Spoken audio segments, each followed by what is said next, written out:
I started Spanish classes this week, so my brain is fried 2 hours a day. It's very fun, but so I'm hoping a tag video will not tax me too much, but I'll probably go on too long. So I have a feeling because I actually researched my answers and I think I have a lot to talk about. So I apologize in advance if you want to check out now and thank me for doing the tag or whatever and go on about your life. Great, do that. You can put an emoji or a thumbs up in the comments so I know you stopped by, but I don't expect everybody to go all the way through this. So this is a March on the Rails tag. I'll do the housekeeping stuff first. I was tagged by Greg at Ghost Readers in the Sky. I was also tagged by Derek Green at Derek Green 1. Thanks a lot, you guys, both for tagging me. Uh, Greg at, oh, I don't want this sound to play here. I'm looking for the photos. I mean, for the prompts. The tag was created by Alan Reeds, and Alan at Alan Reeds and Greg at Ghost Readers in the Sky. I think I said it wrong before. It's the best pun ever for any YouTube channel that I've come across so far. BookTube channel, Ghost Readers in the Sky is a brilliant idea for a channel name, especially for a guy like him who does a lot of westerns. So I enjoy both those channels. The other hosts are. Does this one list the hosts? Oh yeah. So the hosts for March on the Rails, which is a cough, cough, cough. The hosts for March on the Rails are Alan Reed's Infinite Text, Rainer Reed Stuff, and Ghost Readers in the Sky. I am enjoying the heck out of this event. March on the Rails is reading books related to trains, very broad, in any way you choose to do it. And I just am having so much fun with it, even though I've really barely started the books. There's a group read, which I'll talk about in a second. There's also still looking for the prompts. And I've also started my first personal pick on that, which is Ripley's Game. Patricia Highsmith, one of my favorite writers, who I read to death once I discovered her, but I never went back to any of her books. This is my first time going back to any of her books, and again, I love it. She's a great. What did Graham Greene call her? The poet of dread or something like that. He in she had a resurgence in, I guess it was probably the late 80s or 90s, which is when I discovered her and many of her books. She's an American, but she was mostly published in Europe. She lived most of her adult life in Europe. She wrote romance comics for a while in New York City. She's from Texas. She moved to New York City, wrote romance comics, allegedly had one date, because she was a gay woman, but she had one date when she was young with, of all people, Mickey Spillane, who also at the same time was writing comics. Uh, I don't know if that's true, but I've heard it from several sources. That would make a great. I think I'm repeating myself. I am very old. I am 65 years old, and I repeat myself like mad in these videos. I know, but I think it would make the best one act play to have. Not that anybody would care. Sometimes people write these plays about people's letters or whatever. Or Steve Martin wrote that play about Picasso in some cafe or something, and there was a play once about the letters between. I think it's a couple people. Who cares? It would just be hilarious to see a one act play, somebody's speculation of what a date between Mickey Spillane and Patricia Highsmith was like when they were both young, both writing comic books in New York City. And I would watch that play. Anyway, the prompts are 8 prompts and tagging people. I'm going to try and tag a couple people this time who probably won't appreciate it. Because they've got enough to do, but ignore the tags if you don't want to be tagged. But here we go. The prompts. So these are the tags are. Each prompt is the name of a book that is related to trains, and you're supposed to match it with another book, which can be a train related or or not, but bonus points if you can manage that as well. I failed. I don't believe I collected any bonus points, but anyway, the prompts are The Great Railway Bazaar, a book featuring an epic journey. The Great Railway Bazaar is a book by Paul Thoreau, one of his many train books. I've read the first 90 pages. We're doing it like in 4 sections. If you want to get involved in that, you can go to one of the host pages and ask them to add you to the Voxer account. Um, so it's a book featuring an epic journey. I have thoughts on it, but I'll probably do a video about it at some time. Here's a preview, though. My thoughts on the Great Railway Bazaar are the same thoughts I complain about all the time about people's memoirs. So anyway, and I gotta pause again for. See, I warned you this would be long. It's almost 6 minutes, and I haven't even finished the first one. But a book featuring an epic journey. I almost said Lonesome Dove, but that's kind of one of my defaults. So I'm gonna try and not do that. What did I pick for epic journey though? My lord. Oh, I'm so stupid. I for epic journey I've picked a book I haven't read yet. This could actually go for something another prompt later, but I'll do it here. I bought this book today. For those who don't know, I'm just moved to Ecuador, and everything's fine. There's no invasion. Um, this book I bought this at the supermarket because they have tons of remainder books there, but remainders here, unfortunately, are only like $1 less than the sticker price. But this is a book in Spanish. It's called Miguel Strogoff. It's by I've never seen this done before. I've never seen a translation of a book change the author's name. Jules Verne is Jules Verne is called Julio Verne in this edition, published in 2023 in Colombia, Bogota, Colombia. I've never seen it done. They changed the name Miguel Strogoff. This is a Russian character. I have not started this book, but and I probably won't be able to read it. I just read the first chapter. It was the books mostly here come cellophane wrapped, a lot of them anyway. So I was not able to see how readable it would be. I don't think my Spanish is up to this. Maybe someday, but $6, $6.30. And I just love the cover. It's so cool. This guy like writing for it. It's like so. I thought this is super cheap. Local classics version, public domain kind of version of the book. The original title is Michael Strogoff, which is interesting to me because it's a Russian character. So why isn't he in the original French version either called Michel Strogoff or Mikhail? I think is the German is the Russian version. Anyway, this book sounds.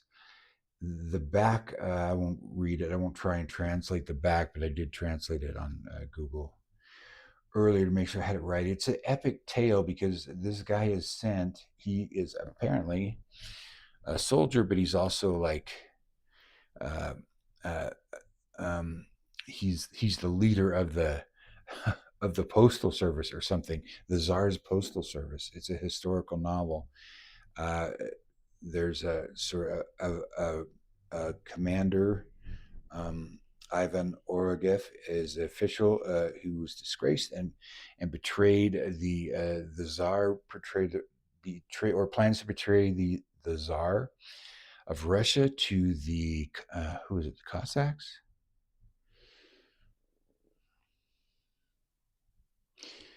The Tartars. So it's and he has to. So this guy, Michael Strogoff, has to traverse Russia, and so the Tartars have invaded Russia and separated the left and the right. I mean, the east and the west, and this guy has to get to the other side of Russia um, in order to stop the villain before he goes through with his evil plan to betray the empire, the Russian Empire. So I don't know when the Tartar Wars were and all that, but So it sounds like it's got, this is not like a lot of Jules Verne, and I guess I could count this for a later prompt too, because it's a writer I haven't really read. I've read one very short Jules Verne book, Jules Verne, but I don't remember it. But this, most of his books are at least the ones that are well known in translation are science fiction books. But this does have this other quality of that Jules Verne was famous for, which is like travelogues and traveling. And so even though he's not on a train, he's on, I think he's on a horse. God knows how accurate this is, but he's got books like. Uh, Around the World in 80 Days or 5 Weeks in a Balloon. I've seen all the movies of those, all the Disney movies from the 60s. So I'm looking forward to that. I'll probably have to buy an English translation to actually read it, but I enjoy just holding a book because this is the Bookless Pete channel where I don't have any books. Okay, so what is the next? But I have not read that book. I don't know if that's cheating or not. Anyway, number 2, Brief Encounters Still Life, a brief or short book you could read while waiting for a train. Well, I'll just say this because it came to mind first. Hopefully I did a copy of it. Yeah. When I was 18 or so, I was traveling around the United States on buses and things. And I sat and I found myself in Boston and I had this book, which is fairly short, not that short, but I read massively in those days. So I could read books pretty fast. And for some reason I sat in the subway and read this whole book in the subway and even had like encounters where like somebody hit me in the head with their shopping bag because they didn't like me sitting there. But that's neither here nor there. But I don't know why I sat in the subway. This is I was 18, so there's no Starbucks or a place like that. There are no places just to sit. If you're in a restaurant, they're like eat the food and get out. But it was Siddhartha by Herman Hesse. I don't know why it comes to mind, just because I sat on a wood bench in a subway station and read the whole book in like 4 hours or 2 hours or whatever it was. Um, because I couldn't put it down. It was fascinating, and I'm not the biggest fan of this kind of thing. It's like it's a spiritual, philosophical novel, or spiritual novel.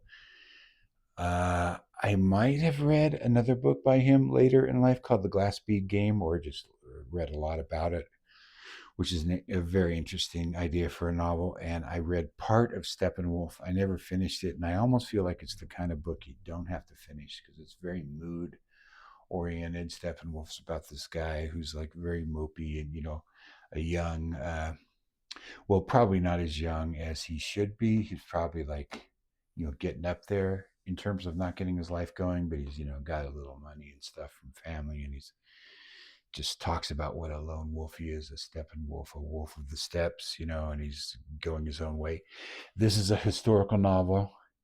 It is not about the Buddha, even though the Buddha's original name before enlightenment was Siddhartha. This is a different character named Siddhartha. Very confusing to me at the time because I thought Siddhartha was the Buddha, and he is, but this is a fictional character who comes from a very similar background, a wealthy background, goes on a path of enlightenment, meets the actual Buddha fairly on with his friend, decides he doesn't want to really be a student of Buddha or of anybody. He wants to find it his own way. It's a fascinating novel. I don't remember it that well, but it's a great for a young person to read if you're interested in questions like that. It's really enjoyable. I don't know how it holds up for adults, but anyway, I read it waiting for a local train, so I guess that's why I put it on there.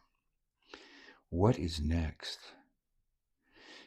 I need one more device so I can not have to keep going back to the prompts. But let's see what we got here. Prompts.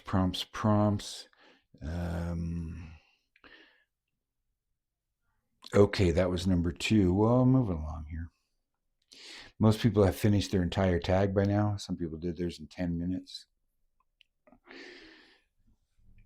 Number 3, Breakheart Pass, a romance novel or Western. Bonus points for a romantic Western. Well, I'm more familiar in terms of the classic Westerns. I'm more familiar with movies. I am trying to read a lot more of them, but um, um,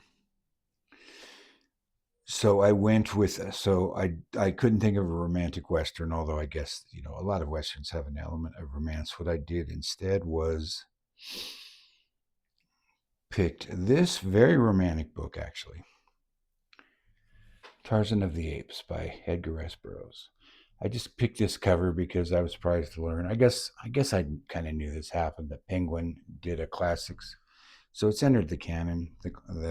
I'm sure some people object to that, but this is the cover that sticks on my mind a lot. I believe this is a cover or the facsimile of the cover of the first hardback edition. Of course, it appeared in, I believe it was Argosy magazine, I think 1911 or 12. You can and then it was so popular that it got the rarest kind of treatment, that it was actually reprinted in hardback. Because it was such a popular story. And you can kind of see from just the way this guy's drawn, you can kind of see this the early 20s, this version of Tarzan, where, kind of his posture and stuff, you could just tell.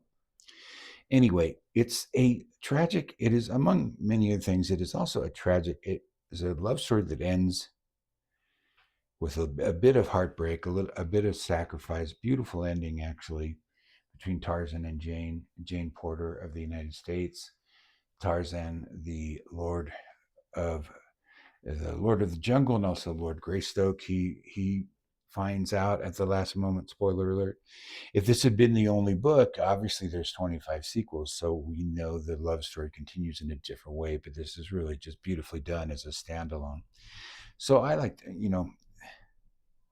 books of that era, books that are, I guess, more considered for men than women, like Edgar Rice Burroughs or other kind of adventure books, always had a love story in them, and they now the trend is, I believe, the trend is either a love story, with some mystery or some romance or some suspense or something, or there's no love story. Uh, but that was not the case through most of the 20th century. Every old movie you see that's about a guy who's either fighting or solving a mystery or something, he always meets a girl, a woman, and they always fall in love. It's uh, people don't like that anymore. So whatever. I hope they're happy. I'm going to talk about that more in another pick because it's just kind of a funny thing I've observed. And when I was reading the Burroughs books originally, I had trouble interesting my friends in them because they did not like the mushiness of them, especially the early ones. Every Burroughs book starts with um, the male character, the hero character, meeting the great love of his life and being separated and have to come back. People didn't like that stuff. I don't know. I thought it was great. Um, and Back to the photos or back to the prompts? Why am I having so much trouble today finding my prompts? Okay. So Tarzan of the Apes, Breakheart Pass. I almost picked A Princess of Mars for the same reason. John Carter of Mars travels. He is in the Old West. He's being chased by Indians, Native Americans. He takes refuge in a cage. There's some kind of weird magic going on in the cage. He's transported to Mars, where he meets the beautiful Princess Deja Thoris, who they start a great love story. But Jane's, I would say, probably a more rounded character. So that would have been probably a better pick because John Carter does have more elements of a Western than Tarzan does. Tarzan of the Apes. Okay, next prompt. Did I skip one? I did skip one. Okay. Number 3, Bradshaw Guide. I'm going back now. Number 2 was Siddhartha. Number 4 was Tarzan of the Apes. I'm going back to number 3, which is Bradshaw's Guide, a guidebook to a favorite place or thing. Very hard for me because I don't really read those kind of books. I mostly read fiction or I read history, really no guidebooks or anything. I probably should, but there's so many things we all should do, right? But I found I'm gonna call it. I'm gonna call this it. Where is it? Almost there. Oh my God. Okay, and maybe I've only thought of this because I read Siddhartha, and uh, if you read one book on Eastern religions written by a British guy, I would recommend this one. Alan Watts. Tao, The Watercourse Way, with the collaboration of Al Chung Liang Huang, was his co-writer in this one. Usually doesn't have a co-writer, or in some of his books he does, but this to me is the simplest and most straightforward of Alan Watts's books. I read all his books when I was young, most of them, everything I could find. He approached Eastern philosophy in two different ways. He was kind of a great teacher of it, where he would write health book, sort of more self help type books. You know, the one book is called the taboo against knowing who you are, those kind of things. And there's others that discuss different uh, Asian traditions, like the Book of Zen, I think, is one he wrote. But I found this one perfect, and I feel like I have an understanding of this subject from this one book enough that it helps me in my life, even today. You know, when things go bad or whatever, I think about the Tao, and um, you know, finding a balance in life and an understanding of the changes. And anyway, it's also a very short book. I thought I'd, you know, Alan Watts is really famous now. I think, especially a lot because he did a bunch of recordings for public radio. I think probably, um, and you know, and they've been repurposed by thousands and thousands of automated book YouTube channels. So he's quite famous, I think, and he is worth it. He is worth reading it if you're not really into religion or anything, and I'm not. He's a simple way to get some of the concepts and think about them and help them in your life. But here's a little annoying thing. Here's a more recent copy, and you can see Alan Watts' name is still quite big. And it's blurred. This is the blurry copy, all I could find. But his co-writer is like shrinking and shrinking and shrinking in relevance because Alan Watts is kind of a I almost said post life. I don't know. He's still a celebrity. He was a celebrity when he was alive. The one thing about Alan Watts or any spiritual leaders, this guy only lived to about 55. And sometimes I think about that. You know, what happens if you do become enlightened? What happens if you do figure everything out? The stories I've heard, I don't know if they're true or not, is well, he definitely was a serious alcoholic. Um, that's and I think he smoked too, but you know, he died from alcoholism in his 50s, so you got to take that stuff into consideration when you read about, you know, gurus or teachers or whatever. You know, I mean, you know, people are their best selves when they're writing or talking about what they believe, and you know, we're all human, we all fall into those traps. But the story I heard was his family was really like, you have to stop drinking because you're going to kill yourself. And his response, this is just what I heard, this is what I read somewhere, I don't have the notes or anything, so take it with a grain of salt. His response was, well, the thing is, I really like drinking, I really like being drunk.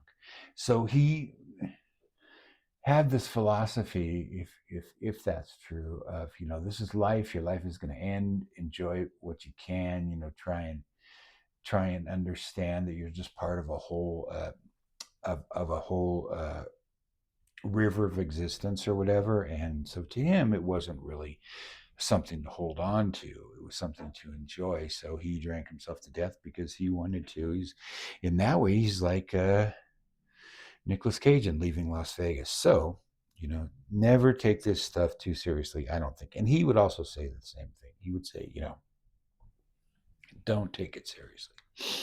um but you know, I just wanted to point out the downside to that. What's next? And I probably wouldn't have even thought of that book, except I don't read many guidebooks and that kind of thing. And you know, I've thought of it because of Siddhartha. Breakheart Pass. Okay, so now I'm back on track. So did Breakheart Pass? That was Tarzan. Tom's the Tank Engine, a beloved children's book. This one, I was going back and forth. I did not really read children's books when I was young. I read well, now they're all coming back to me now. They start talking about, you know, Charlie and the Chocolate Factory would probably be my pick. Um, which I read, like every kid I knew read after, when I was in fifth grade, after Willy Wonka and the Chocolate Factory came out, the real version, not the Timothy Chalamet or Jack Sparrow versions, but the real one uh, with uh, with Gene Wilder, which is great. But the Charlie and Chuck Factory is even bigger. I don't know. I guess I could just leave that as my pick. But as an adult, as a young adult, I read. Well, as a middle-aged adult, I read the Oz books, which I think are really wonderful too. I wish I'd read them when I was a kid. Um, they're fantastic books. Just the fantastic world that L. Frank Baum created, much more in depth than the movie. And the movies, nothing against the movie. And also these books, which I read on another trip when I was about 19. I was in Spain, Blanes, Spain, which is, excuse me, on the coast of Spain, on the way to Barcelona, and I went to a little store there. It was very small time. It's probably bigger now. A little store that had one rack of books. I think I've got this wrong. I think I bought these books maybe in. Uh, oh no, yeah, I got these books in the United Kingdom before I went down to Spain, or after. Anyway, it was the same trip. I went from London to through France to Spain. But I just remember this spinner rack, and I bought all the cool books I could find there, which was not that many. But I discovered some great writers on that trip. I bought War and Remembrance by Herman Wouk, fantastic book. I've never read, in fact, The Winds of War, which is more famous. War and Remembrance is a big chunker, but it's a great book. Um, and I got this edition. I didn't do a thing of this, but this edition of Jim Thompson novels. There was a collection. There used to be, I think it was, what was it, Black something imprints where they would do these collections of noir novels from the 50s. It was four Jim Thompson books. It was The Getaway, The Killer Inside Me, The Grifters, and Population 1280. See, I remember that to this day. I had this book when I was 18, and I kept it for many years.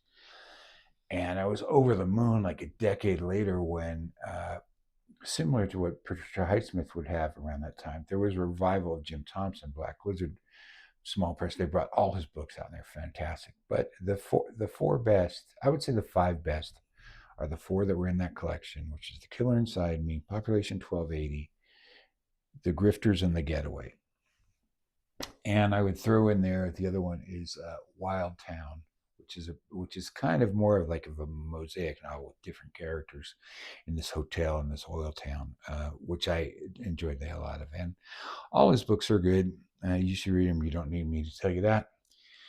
And the first six books of the Narnia Chronicles, so everything except the last battle, and so what was I then? I guess 18, 19, and I read these. The six ones I had.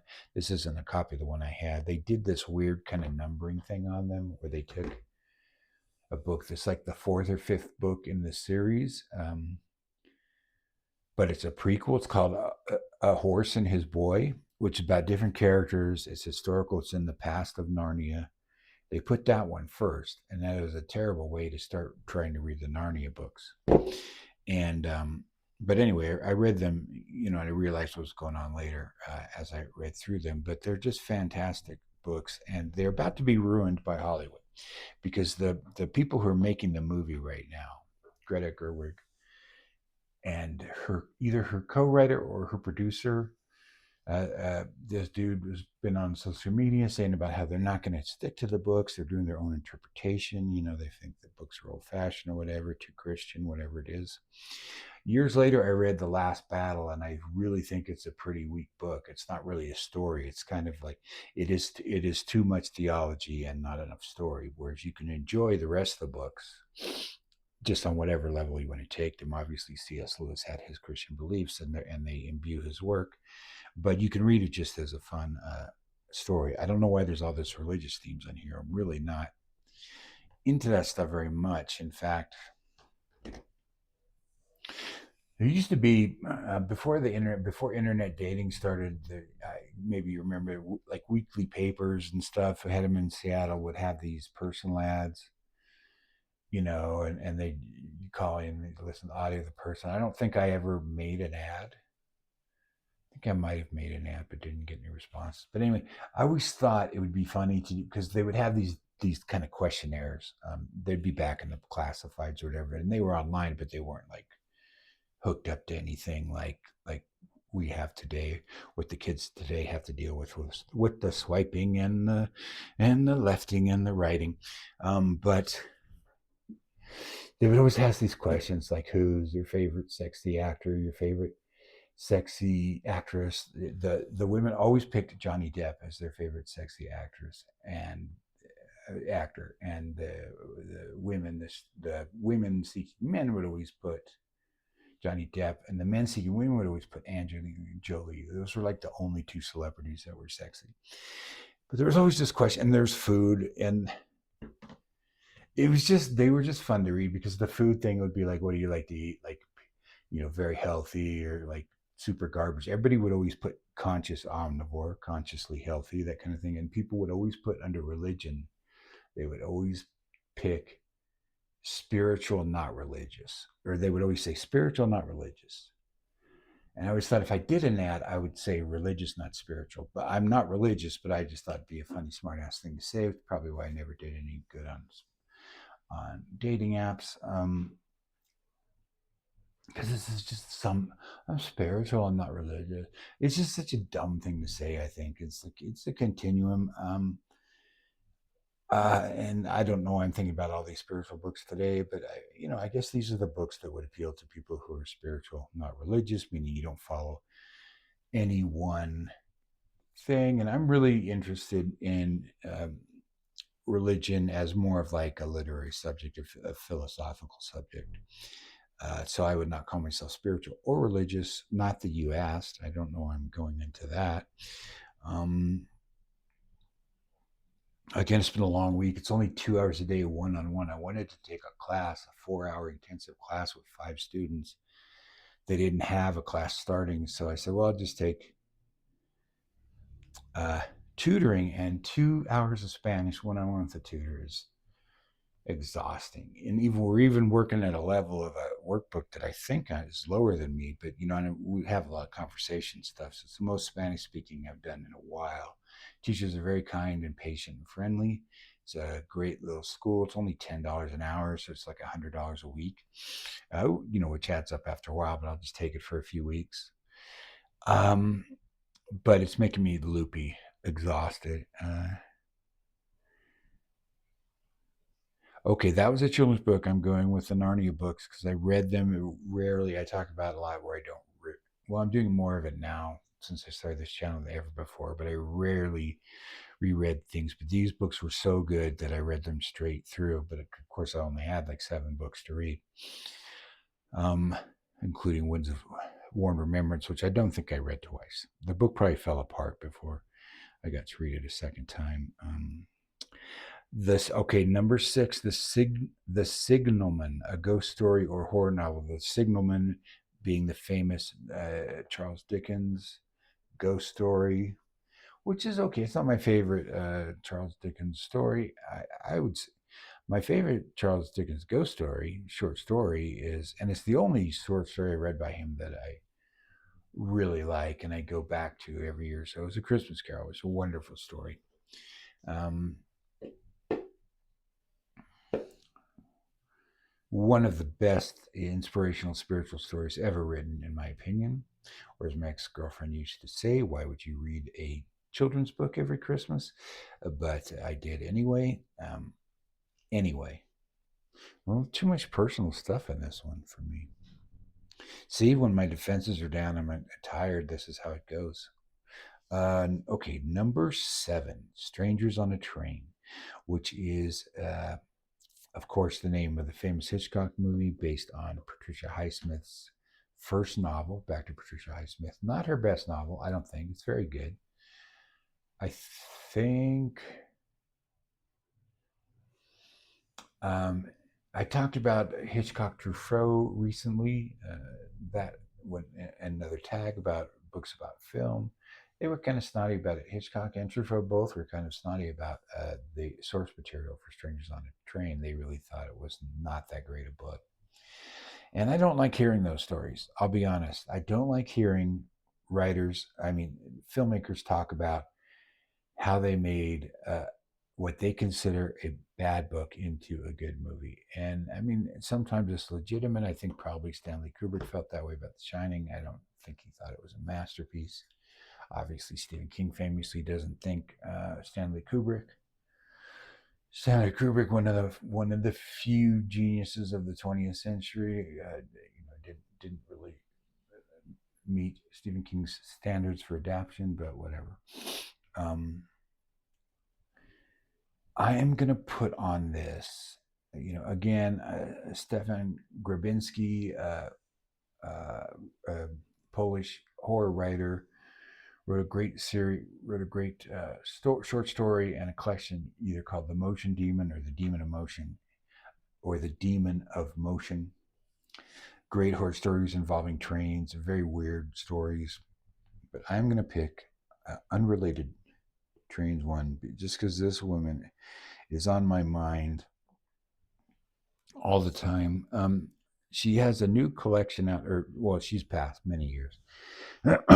She's one of my favorite writers. I've read at least 5 complete masterpieces by her, plus her short stories. But there's a new collection out of all her short stories. But her short stories have really rarely been completely out of print. And I'm going to say, as my example, I'm going to say the short story "Don't Look Now" by Daphne du Maurier, most famous for Rebecca, which I consider required reading. Anybody interested in popular fiction of the 20th century, romantic fiction, dark romance, anything, they should read Rebecca, which was, I think, probably inspired pretty much by Charlotte Bronte, especially, a little bit maybe Emily, but it's its own thing. It's such a good book. And she's an interesting writer because she wrote in many genres. She wrote books on the history of, where was she from? Oh my God, this is embarrassing. One of those places that's almost like a country in the United Kingdom, Cornwall. So she wrote books about the history of Cornwall. She wrote historical novels about Cornwall. She wrote even some with another writer, collaborative historical novels. I don't read that much historical fiction. And then she wrote these insane dark suspense novels, borderline horror novels. She also wrote at least one science fiction novel, The House on the Strand, which is terrific. She wrote like a kind of a twin double kind of thing, looked like a movie. What was that called? I can't remember what it was called. I haven't read that book yet because I actually watched a movie of it, not knowing it was an adaptation. And I thought, well, I'm going to wait, and because it was pretty good adaptation, but I didn't want to read the book right away because I wanted to forget it a little bit. But anyway, getting way off track. Rebecca, of course, made into a famous Hollywood movie, a studio movie by Alfred Hitchcock. One of his classic era, MGM or whatever it was, got one of the best villains in fiction, Mrs. Danvers, just a horrible person. Uh, Keeps you guessing. Is it supernatural? Is it not? It's one of those, which is my favorite kind of horror fiction now. I used to hate it as a kid. I was like waiting for the monsters to show up. Anyway, Don't Look Now also made into a movie by a famous director whose name I can't remember right now. Nicholas Rogue, maybe? No, maybe. It was made into a movie in the 70s with Donald Sutherland and Julie Christie, which is really excellent and pretty faithful, actually exceedingly faithful. It's a longer short story. It is very tense. It is perfect for a movie set in Venice. This British couple is in Venice or in the movie. I think they're American. Well, Donald Sutherland is supposed to be American, whatever. You'll go right through it. It's very scary, very disturbing. This couple has lost a child. back in England where they lived. I believe it's been a while since I read it. Now they're living in Venice. The father character seems to see what he thinks is the ghost of the child, the little girl with the red jacket. It goes in an insane twist that in a lesser writer would be like a deal breaker, I think. I don't want to go too much into it because I don't want to spoil the story or the movie for you, but there is a twist that is almost out of left. It is another element, another another strangeness, another bizarreness that is in addition to the fact that this couple has lost their child and they're traumatized by it, and think that she might be haunting them, kind of thing. But there's another element, and you're like, what the hell? But Daphne du Maurier does that in her books, in her writing. She did her own thing, and because she's a great storyteller and she creates compelling characters, it always works, or it's always worked in everything I've read by her. These people were writing. Everybody I'm talking about, and this is the thing I think about a lot: is these people were writing before Save the Cat. They're writing books before all the screenplay books came out, which then transferred into every other kind of, bled over into fiction, which is why you get these books today that are all the same, you know. And it's why if you're cursed to watch a lot of videos about writing or read message boards about writing, like Kindle, Kindle, places where people who self-publish hang out, and the stuff they talk about, they're talking about character arcs and plot points and turning points and all these things they want to put on a grid and just lay it out on a grid. And this has to match with this, and this is there, and that's that. And that's why everybody's fucking books sound the same now, because they are all writing to this goddamn formula. Anyway, sorry about that. But Daphne du Maurier didn't do that. She read the classics. She read, it's very obvious, from Rebecca and from probably my favorite book by her, My Cousin Rachel.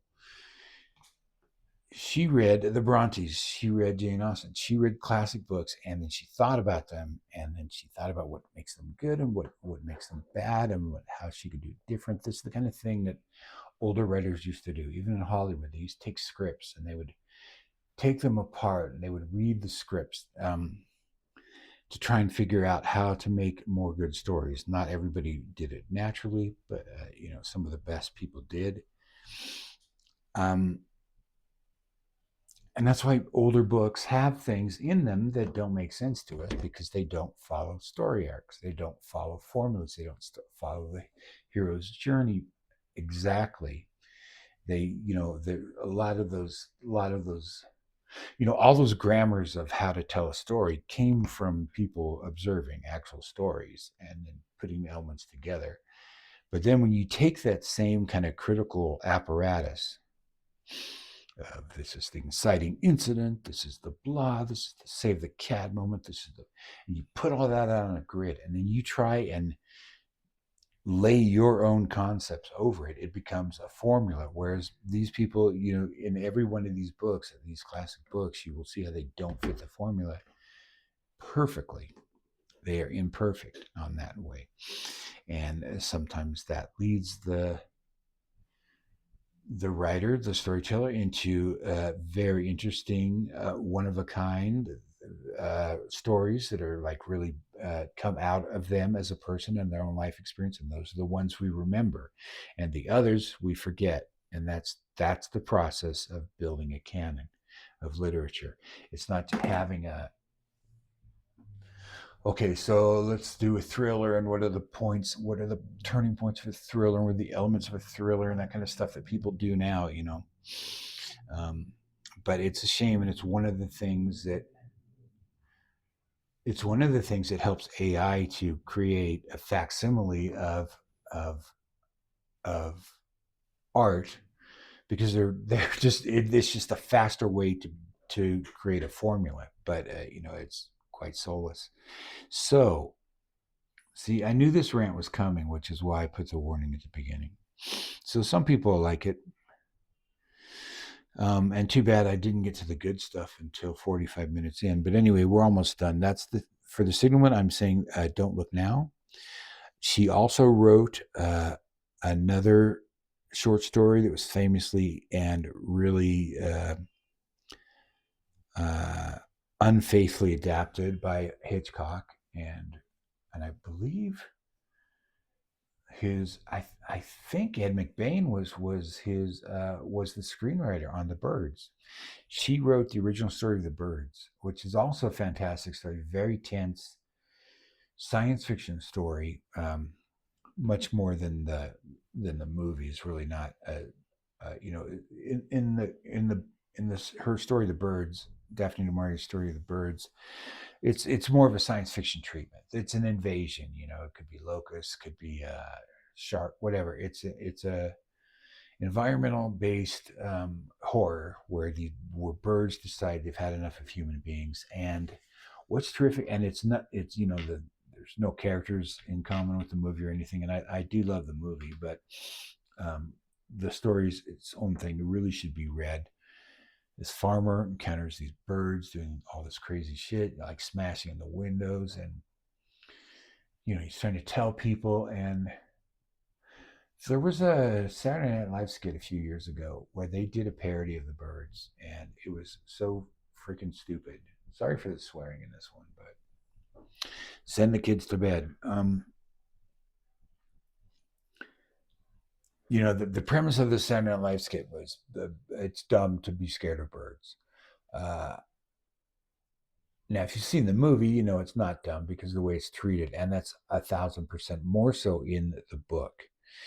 I mean, in the short story. But the farmer who first starts seeing these bird attacks, which escalate very quickly, it's a disaster story. It's not limited to one town. It becomes a disaster story that threatens all the coast or all of England, and part of the problem he has is he's trying to explain how these birds are out of control, and they're attacking people, and they're killing people, and they're destroying buildings. Um, and the different kind of birds, she's very knowledgeable on birds apparently, or she became so in order to tell the story. So the stupid parody was really not a parody at all, because they didn't understand. The Saturday Night Live didn't really understand the concept enough. Like, that's the point of using birds in the story, because birds are not inherently in our minds and our imaginations terrifying, like if it was an invasion of snakes. So people are like, he's the farmer's going down the road or whatever, and it's like, bird was so what? Who cares? A bunch of birds attacked your farm. What's the big deal? Why don't you just batten down the hatches or whatever? So it's, again, a fantastic story. I want to read more of her books. I've read all her kind of darker books, or kind of cool kind of mystery books. A lot of them are more like love stories or straight histories, like.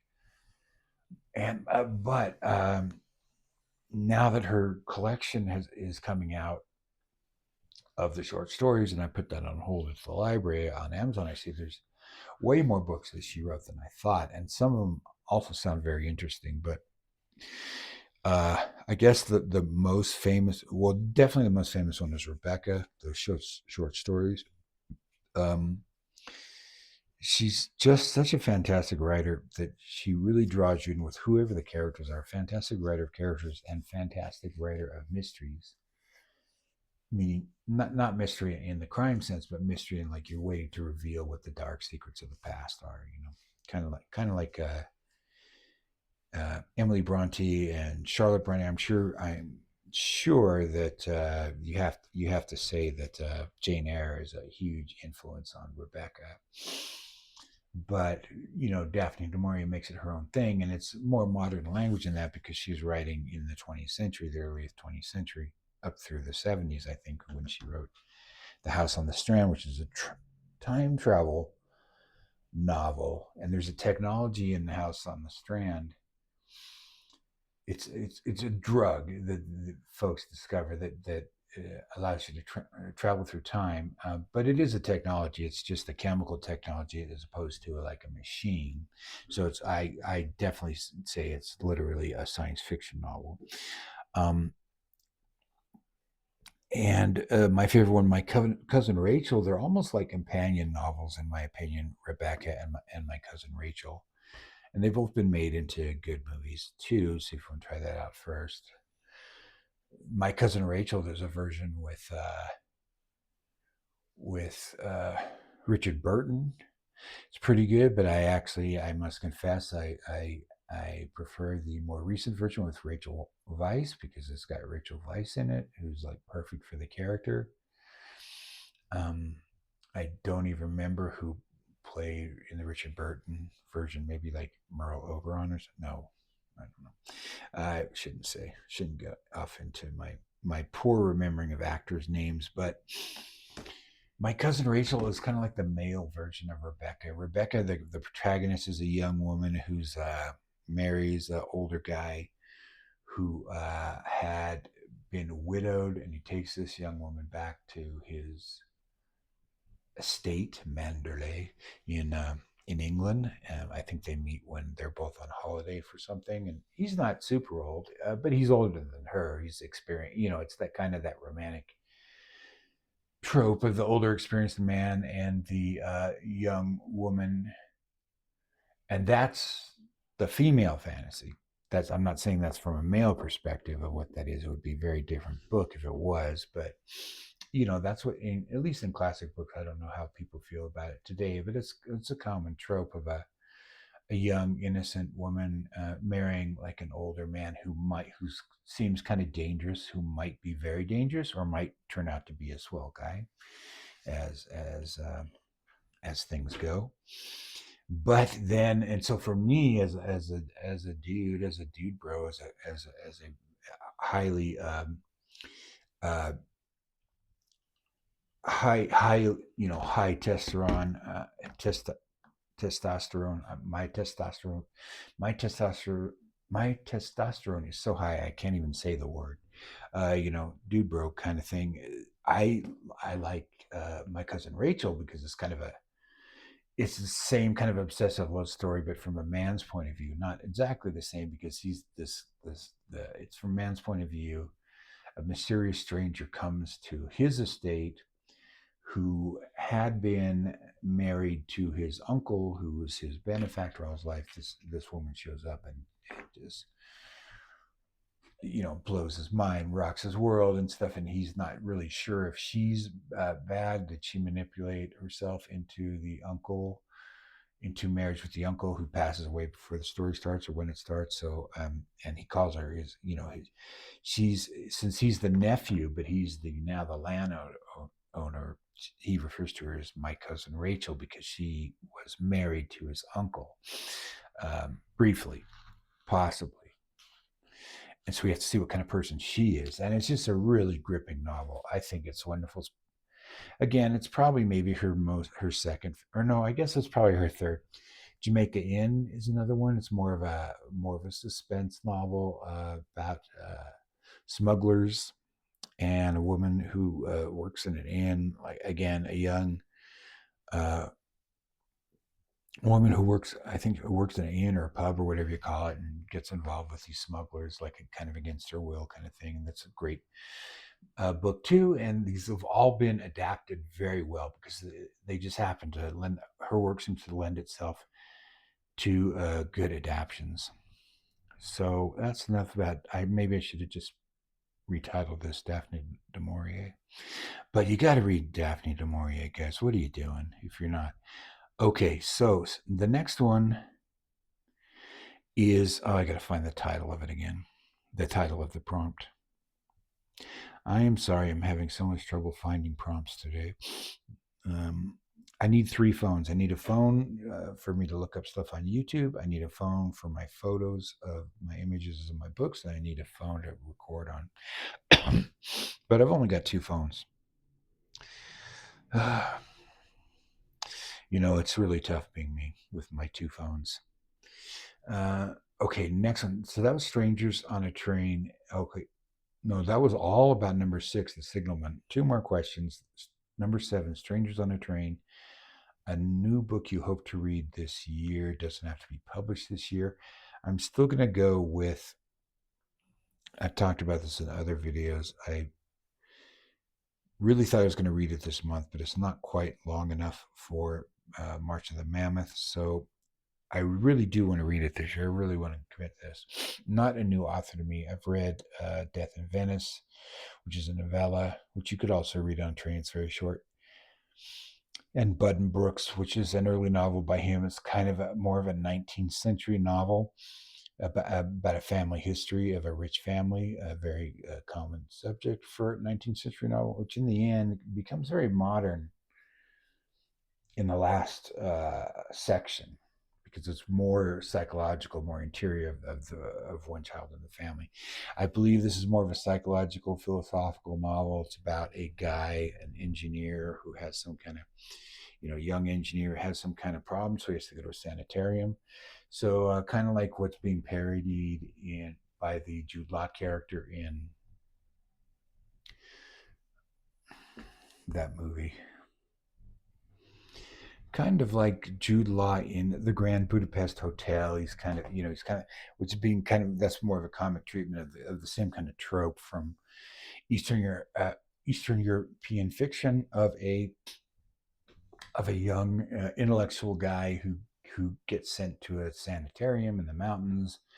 In the movie, he's going to the Grand Budapest Hotel. In the Magic Mountain, he's going to a sanitarium where he meets a lot of interesting people who teach him a lot about different philosophies and different religions and different things of life. So it's probably not really a page turner. Probably nobody gets murdered and has to solve or anything. But it's a book that just really intrigued me for a while because of Thomas Mann's ideas and things. One more is The Mystery of the Blue Train, is the last one, number 8, and that is to name a book with a color in the title. And I've chosen, just because it popped to my mind first, The Green Ripper by John D. MacDonald, which I do expect to reread this year. This is the first John D. MacDonald book I read. This came out when I was in high school, and it's impossible for people to know now how big a deal John D. MacDonald was at the time. He was like Lee Child and Stephen King and all those guys, or uh, James Patterson, except unlike James Patterson, he actually writes the books that have his names on them. But this was a late book in the Travis McGee series, which started out as like kind of a, started out in the 60s as a, what do you call it, a mid-list book, but did by the time of The Empty Copper Sea, which is the one preceding this, and then The Green Ripper, were big bestsellers. And this is the first one I read by him. It After that, I mean, I remember buying the Stephen King collection. What's the first Stephen King collection called? Whatever his first short story collection. I bought it because it had a foreword by John D. MacDonald on it. What's that book called? Didn't matter. Oh, Late Shift? No, Late Shift. I don't know. Doesn't matter. Interesting story about when this book came out, like there would be little profiles of like you would have about a movie today. They don't really do this much with books anymore, but like Parade magazine, which was like the the cheap kind of family circle 8-page quote unquote magazine that came as an insert in the Sunday paper. They would have articles on him in there. That was the kind of thing, or Reader's Digest kind of things were just really short articles, or People magazine, whatever. He was a celebrity writer. He didn't live much longer than that. I think he only read about 4 more books. So I read that, and it was later. Then I started to pick up his book, his backlist. His standalone books, which I really think are his masterpieces more than the Travis McGee series. But that's a good place to start.